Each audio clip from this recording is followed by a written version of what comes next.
자, 박정환 대변인. 제가 설명드린 것처럼 지금 우리 정부 약간 부인하고 있지만 그래도 군사정보협정 파기를 만지작만지작 하고 있습니다. 실제로 이게 카드가 될 수 있을 거다 이렇게 보는 것 같은데 일본은 움직일 수 있을까요?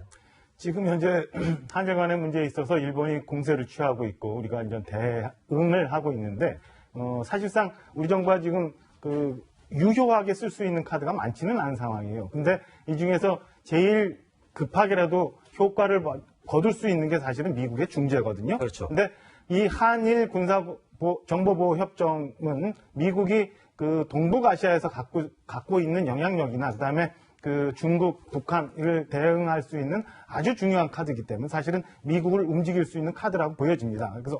그래서 트럼프도 이 건에 대해서 이제 트윗을 했고 그다음에 볼턴도 좀 곧 방한을 한다는 얘기가 있는 거 보면은 이 한일 군사보호 협정을 가지고라도 어떻게든 지금 경색돼 있는 한일 관계에 대해서 좀 조율이 가능해지지 않을까라는 일말의 기대를 갖고 있고요. 근데 사실은 이거는 좀 한일 간에 가장 지금 문제가 되고 있는 건 뭐냐면 대화가 되고 있지 않은 부분이잖아요. 그러니까 이걸 가지고 지렛대를 삼아서 한일 간에 이제 깊숙한 대화를 시작할 수 있는 계기를 만들면 그 다음에는 지금 같은 경색 국면은 좀 벗어나면서 한일 간의 관계 모색을 할 수 있는 계기가 될 수 있지 않을까 이렇게 작은 기대는 좀 해봅니다. 어쨌든 굉장히 중요한 키는 미국이 쥐고 있는 것 같아 보입니다. 우리 김현종 국가안보실 차장이 가서 그렇게 열심히 노력을 했는데도 안 했지만 트럼프 대통령 이제 와서 이런 이야기를 했어요. 한번 트럼프 대통령 이야기부터 직접 들어보겠습니다. There is ongoing tension between Japan and Korea. In fact, the president of Korea asked me if I could get involved. And Japan has some things that South Korea wants, and he asked me to get involved. But I like both leaders. I like President Moon. And you know how I feel about Prime Minister Abe. He's a very special guy also. So if they need me, I'm there. Hopefully they can work it out. 트럼프 대통령 하면 주목받기 굉장히 좋아하고요. 본인이 무대 중심에 섰을 때 굉장히 흥분하는 경향이 있지 않습니까?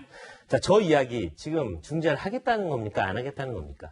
그 쭉 해석을 해보면 지금 현재는 조금 관망을 해보겠다는 그런 이야기인 것 같습니다. 그러니까 문재인 대통령이 이제 좀 관심을 가져달라고 이야기를 했을 때 내가 지금 얼마나 많은 일에 관심을 가지고 있는데라는 그런 답을 했다는 거 아닙니까? 그런 취지의 답을. 그래서 지금 현재로는 조금 두고 보겠다. 근데 미국은 이미 언제까지 두고 볼 것이고 어떤 일이 일어났을 때 뭔가 조금 더 적극적인 모습을 보일 건지 계산은 끝났을 것 같습니다. 그러니까 이걸 경제적인 면이랑 외교적인 면이랑 좀 나눠서 봐야 될 것 같은데요. 그러니까 경제적인 면에서 이제 일본이 그 반도체에 관한 소재를 수출하지 않아서 반도체 생산이 이제 차질을 빚는 거 아닙니까? 그렇다면 그 반도체를 필요로 하는 기업들, 그러니까 대부분 중국에 있는 기업이나 아니면 미국에 있는 기업, 둘 중에 어디에 더 타격이 가느냐. 지금 현재로서는 물론 그 장기적으로 갔을 땐 다 타격을 입겠죠. 근데 지금 현재로서는 중국이 더 큰 타격을 입는다는 거 아닙니까? 그렇다면 미국 입장에서는 굳이 내가 힘들어가지고 중국에 대한 어떤 컨트롤 파워를 더 쓸 필요가 없네? 그러니까 일본이랑 한국이 갈등하는 사이에 중국이 저절로 반도체 업체에서 어려움을 겪고 있는 구나. 그런 게 한 가지 있을 테고 그리고 그 반도체 역사의 어떤 치킨 게임을 좀 살펴보면은 2007년이었습니다. 그 당시 이제 일본 반도체와 미국 반도체 사이에 어떤 가격 갈등이 있었어요. 근데 그때 세계 1위로 치고 나간 게 삼성이었거든요. 그렇다면 미국은 지금 일본과 한국이 갈등하는 사이에 본인들이 치고 나갈 그 어떤 때나 장소를 찾고 있을 것 같아요. 그래서 그런 면에서 굳이 지금 내가 끼어들 필요가 있을까라는 계산이 한 가지 있을 것이고 그리고 사실 중재를 했을 때 뭔가 대가를 본인들도 바랄 거 아닙니까? 그렇다면 그 대가나 효과가 굉장히 극대화되기 위해서는 안 한다 하다가 했을 때 그런 거 아니겠습니까? 그래서 그런 면도 하나 있을 것이고 그리고 마지막으로 좀 생각을 해봐야 될 건 미국의 재선인 것 같습니다. 그래서 미국이 이제 재선 가도를 달리면 사실 외교 문제에 대해서 이제 미국 민주당이 트럼프 정부를 공격을 하겠죠. 그렇다면 예를 들어서 멕시코 장벽 쌓아가지고 결국 우리나라 피해보지 않았느냐, 미국이 피해보지 않았느냐, 그리고 한일 문제에 관해서 그럼 관여하지 않고 있다가 결국은 우리 미국 기업들한테까지 피해가 돌아오지 않았느냐 이런 빌미를 주고 싶지는 않을 거예요. 트럼프 대통령 입장에서는. 그렇다면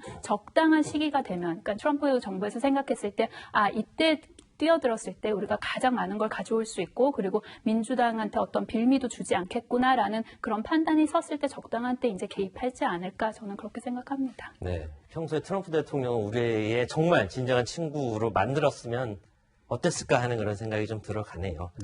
자, 어쨌든 말씀하시죠. 지금 그 한일 군사정보 보호 협정도 그렇고요. 이 협정이 체결되기 전에 그 미국이 어떻게 움직였는가를 보면 앞으로 미국이 어떻게 나올지도 좀 예상해 볼 수 있습니다. 네. 그러니까 한일 군사보호협정을 체결하도록 유도하기 위해서 한국과 일본 정부를 압박해서 위안부 재단을 만들도록 했었거든요. 그렇죠. 그러니까 일본이 그 정부 예산으로 출연을 한 것을 한국이 받아들이도록 그래서 양국 외무장관이 합의해서 그 위안부 문제를 어느 정도 일단락 지은 다음에 이제 그 군사정보보호협정으로 갔거든요. 그렇죠. 그런데 지금 문제를 보면 징용 문제가 수출 규제 문제, 경제 문제로 지금 번졌지 않습니까? 그런데 이 문제가 자칫 또 한미일 삼각동맹 안보 문제로 이게 번질 경우에는 네. 미국이 지금 짜고 있는 그 동아시아 전략에 이제 틀어질 수 있기 때문에 아마 그래서 볼턴 보좌관도 그 한국과 일본을 방문하는 것 같고요. 그러니까 이제 그런 시점에 아마 미국이 개입해 들어오지 않을까. 근데 미국이 무조건 우리 편을 들어준다라고 생각하면 오산입니다. 왜냐하면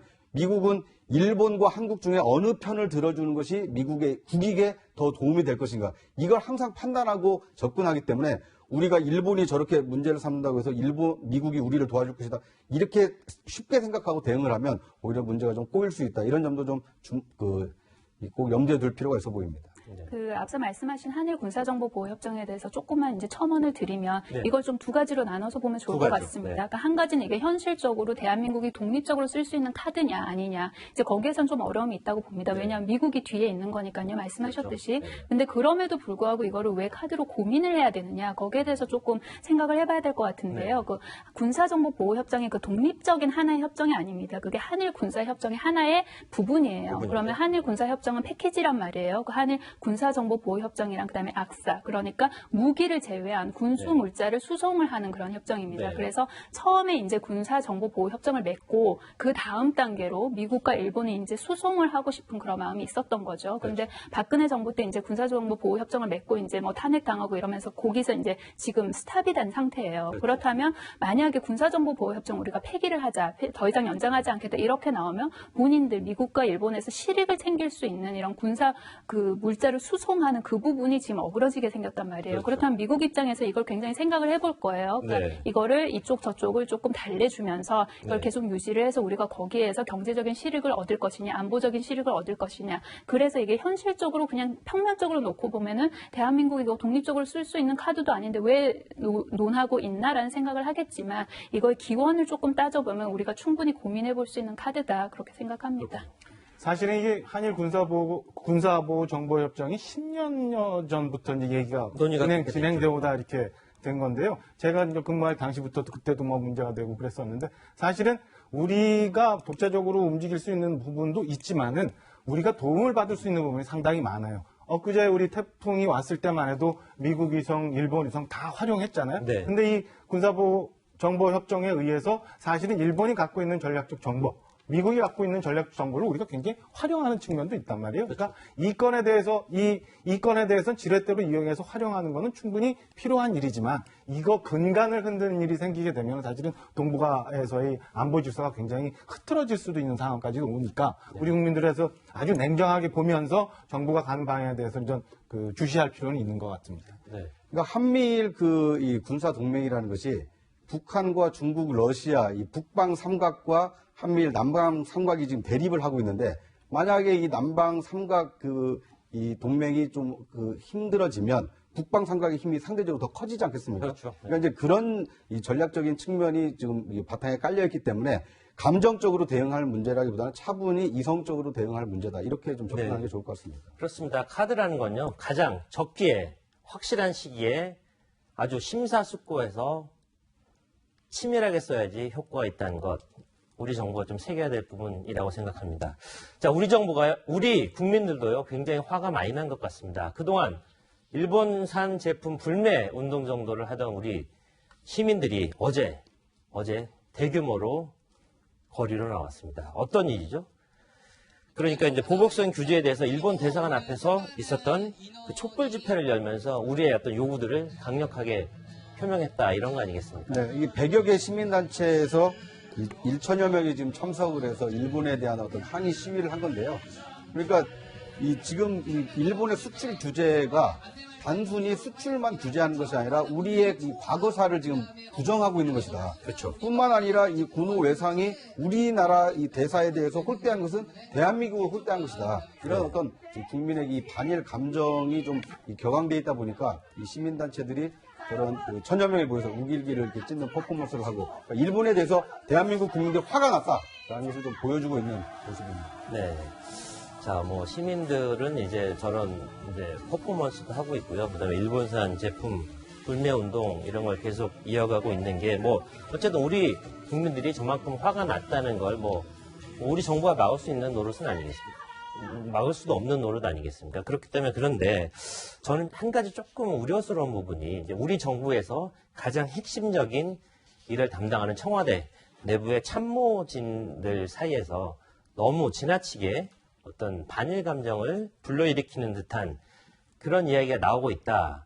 이런 지적들이 조금씩 나오고 있는 거 아니겠습니까? 거기에 대한 어떤 조국 민정수석이 거기에 앞장서는 듯한 모습을 보이는데 거기에 대해서 어떤 찬반 양론이 있을 것 같아요. 그래서 좀 박정화 대변인 얘기부터 들어보고 또 강선우 대변인 이야기를 한번 들어보는 게 균형이 맞을 것 같습니다. 일본은 총리를 중심으로 해서 그냥 내각제를 하고 있는 정도지만 우리는 그 대통령 중심제잖아요. 그러다 보면은 청와대가, 그러니까 대통령이 계시고 청와대가 있고 그다음에 내각이 있고 온전 국민들이 있는데 그건에 대해서는 전략적으로 역할 분담이라는 걸 좀 할 필요는 있지 않나라는 생각이 듭니다. 그래서 그 지금과 같이 김현정 안보 2차장이 나서서 고노와 한판을 붙는다던가 이런 것들은 바람직하지 않은 부분이고요. 특히나 조국 민정수석 같은 경우는 민정수석으로 해야 될 역할이라는 게 있는 거고 대통령을 보좌해야 될 역할이 있는데 지금 보면 어쩌면 그 국민들의 반일 감정을 부추기려는 듯한 그런 글이 굉장히 페북글이 굉장히 많이 올라가요. 마치 그래서 그 대일본 전선의 한 가운데 있는 사령탑 같은 그런 역할을 하고 있는데 저는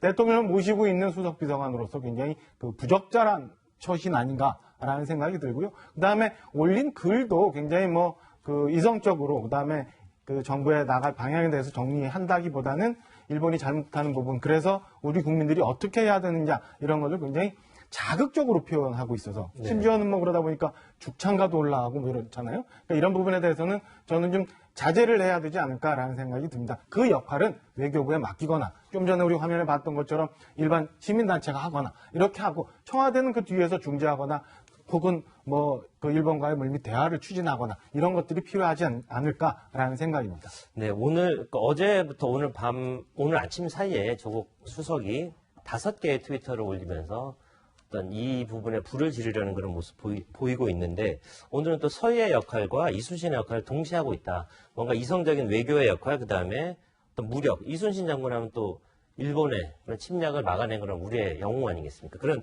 두 가지 역할을 다 하고 있다. 이런 냉온, 강원 양면을 다 쓰고 있다. 이런 이야기를 하고 있는데 그럼에도 불구하고 민정수석이 과연 이런 부분을 총대로 맨다는 표현이 좀 어떤 거칠 수도 있겠지만 이렇게 전면에 나서야 되느냐 이 부분에 대해서 논란이 있는 것은 맞는 거 아니겠습니까? 그 민정수석은 대통령의 참모인 것이죠. 네. 그래서 대통령의 참모로서 저런 어떤 한 방향성을 가진 저런 메시지를 내는 게 과연 대통령의 운신의 폭을 넓혀줄 수 있느냐. 거기에 대해서는 국민들의 판단이 각자 있으실 거라고 저는 봅니다. 그리고 대통령의 참모니까 그러면 또 오히려 대통령이 하는 발언에 대해서 조금 더 힘을 보태주는 조금 더 강경한 발언을 하는 게 또 오히려 대통령을 더 잘 보좌하는 길이냐. 거기에 대해서는 또 평가가 또 갈릴 거라고 저는 생각을 합니다. 그래서 그 형식에 관해서는 뭐 국민들 각자의 판단이 있으실 거라고 생각을 하고요. 그리고 이 내용에 관해서 지금 뭔가 반일 감정을 자극한다든지 뭐 불러일으킨다든지 그런 비판이 있긴 한데 그 조국 수석이 쓴 내용을 쭉 살펴보면 저는 그 조국 수석이 쓴 내용의 청자가 국민을 향하지 것은 아니라고 생각을 합니다.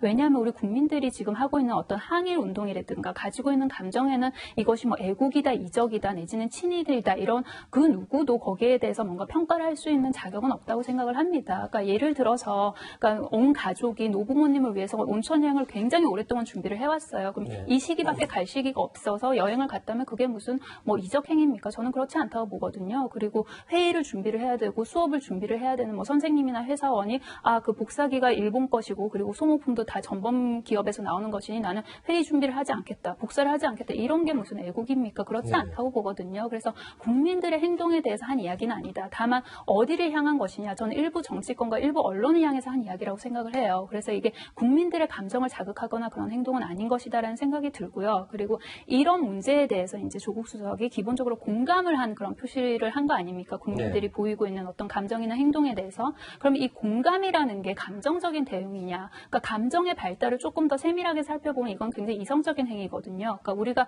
기본적으로 가지고 있는 1차적인 감정, 기쁨, 분노, 슬픔, 혐오, 두려움, 이거는 본능적인 그런 감정적인 것입니다. 근데 다만 공감이나 두려움이나 공감이나 수치심이나 이런 건 우리가 학습을 하는 그런 이성의 영역이거든요. 그렇죠. 그래서 이걸 감정적인 대응으로 보기엔 무리가 있다고 생각합니다. 알겠습니다. 자, 한 가지 명확히 해둬야 될 부분이 있는 것 같습니다. 이 한일 간의 갈등이 있는 사이에 우리의 외교가 보이지 않는다, 설자를 잃었다, 이런 부분에 대해서는 분명히 짚고 넘어가야 될 측면이 있는 것 같고요. 또 한 가지, 우리 내부적으로 여론이 갈리고 내부적으로 서로 싸우는 그런 모습 같은 것들은 지양해야 되지 않을까 하는 생각이 듭니다.